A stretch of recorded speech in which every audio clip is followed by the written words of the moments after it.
اب آج کا میرا موضوع ہے شہادت علی رضی اللہ تعالیٰ عنہ۔ اصل میں حضرت علی رضی اللہ تعالیٰ عنہ کی شہادت بھی اسی الفتنۃ الکبریٰ کا تسلسل ہے۔ وہ جو عبداللہ ابن سبا کا پیدا کردہ عظیم ترین فتنہ تھا، اسی کا ایک نتیجہ حضرت علی کی شہادت بھی ہے، لیکن وہ بات ذرا تفصیل سے سمجھنی ہوگی۔ اور اس کے لیے میں ممنون احسان ہوں، حال ہی میں ایک کتاب چھپی ہے، ڈاکٹر سید رضوان علی ندوی، وہ محقق ہیں تاریخ کے، انہوں نے بڑی تاریخی تحقیق کے بعد جو باتیں بیان کی ہیں وہ میں آپ کے سامنے رکھ رہا ہوں۔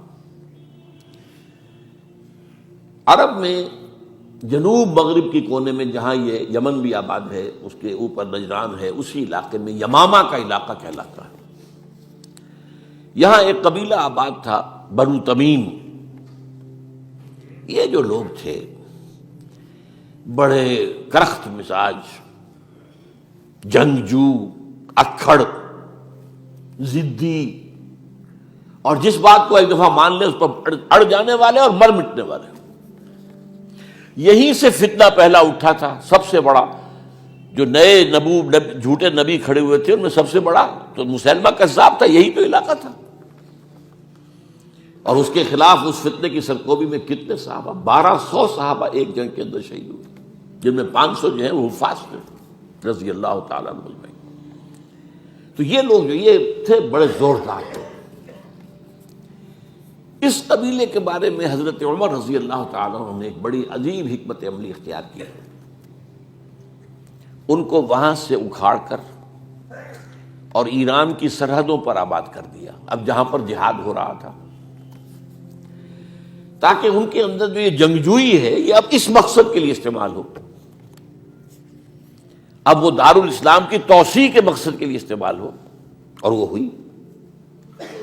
حضرت عمر نے 2 چھاؤنیاں بنائی تھی رضی اللہ تعالیٰ عنہ، کوفہ اور بصرہ، کیونکہ ظاہر بات ہے کہ اب جو اسلام کا دائرہ پھیل رہا تھا اور اسلامی حکومت پھیل رہی تھی، اور زیادہ تر جو ہے مشرق کی طرف پھیل رہی تھی، ایران اور خراسان وغیرہ کی طرف، تو اب مدینے سے اس کا کنٹرول اتنا آسان نہیں تھا، فاصلہ تھا، تو چھاونیاں بنائیں تاکہ یہ اس سرحد کے اوپر یہ موجودہ مرکز رہے، یہاں فوجیں موجود رہیں، کہیں کوئی بغاوت ہو تو اس کو کچلنے کے لیے وہ قوت فوری طور پر دستیاب ہو سکے۔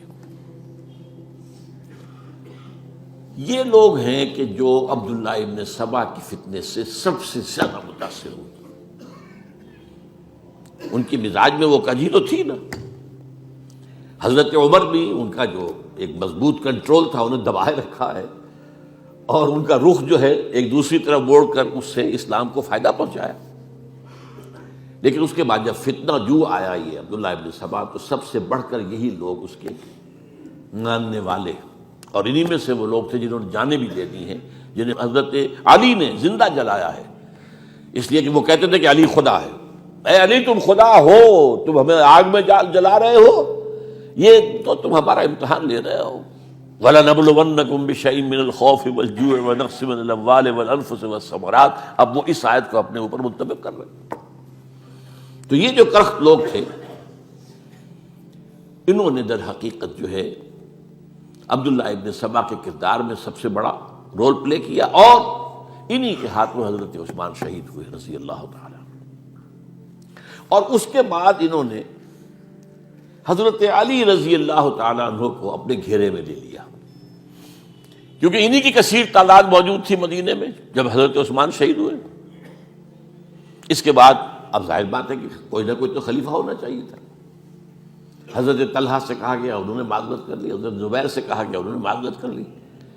اب ظاہر بات ہے کہ حضرت علی آخر امت کو چھوڑا تو نہیں جا سکتا تھا بغیر امام کے، انہوں نے قبول کر لی، اگرچہ حضرت حسن روکتے رہے کہ ابا جان یہ ان لوگوں کی بیعت جو ہے آپ قبول نہ کیجیے۔ حضرت حسن تو ان میں سے ہے جو حضرت عثمان کے دروازے پر کھڑے تھے پہرے دار کی حیثیت سے، حسن اور حسین رضی اللہ تعالیٰ عنہ، انہیں تو معلوم تھا فتنہ جو کون لوگ ہیں۔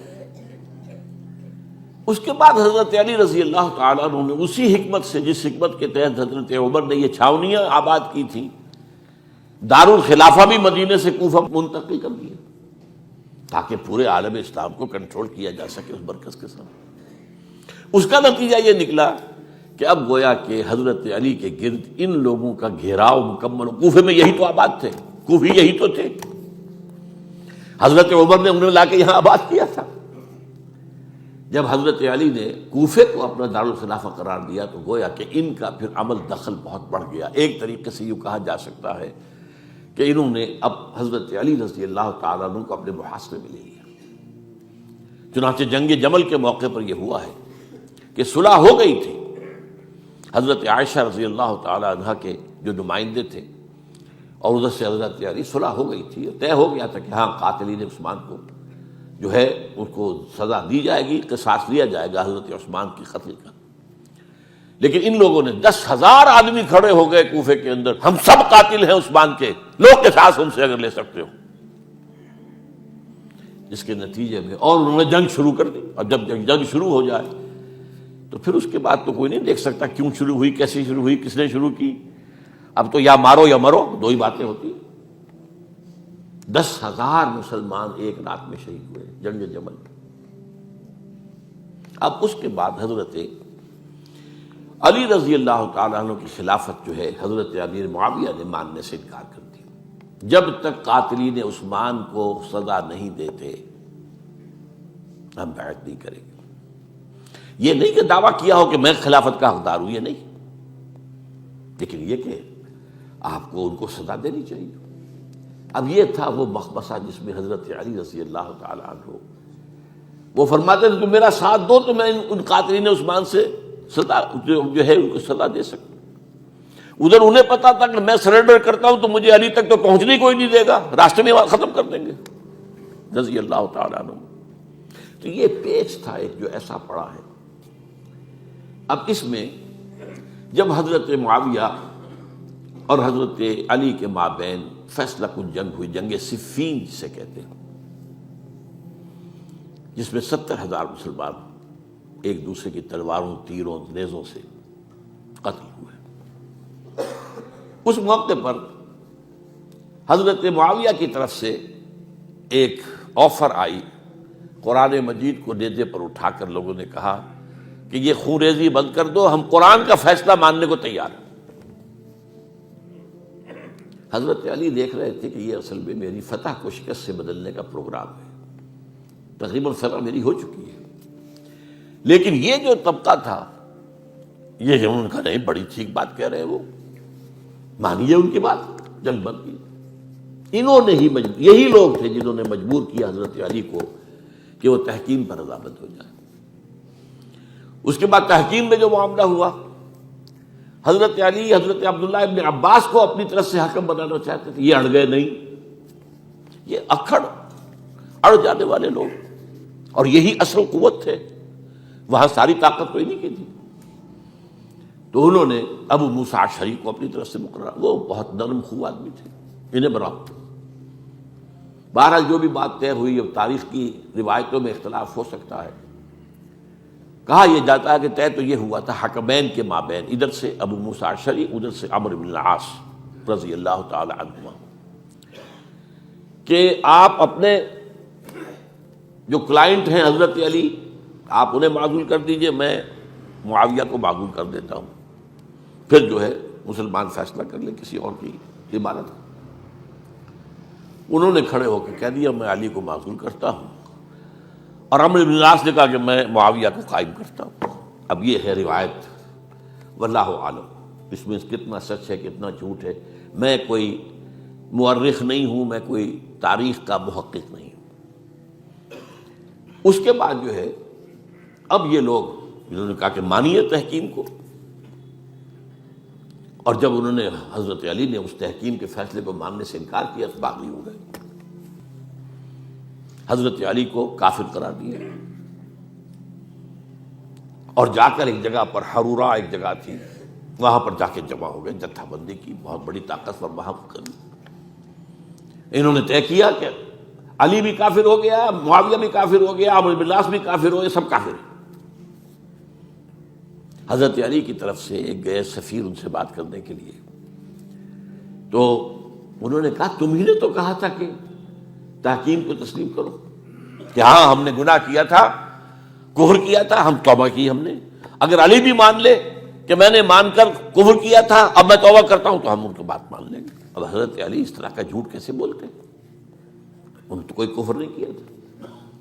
بہرحال انہوں نے پھر بھی نرمی برتی کہ دیکھو اگر تم کوئی خونریزی نہیں کرو گے، فساد نہیں مچاؤ گے، تو میں تمہیں کچھ نہیں کہوں گا۔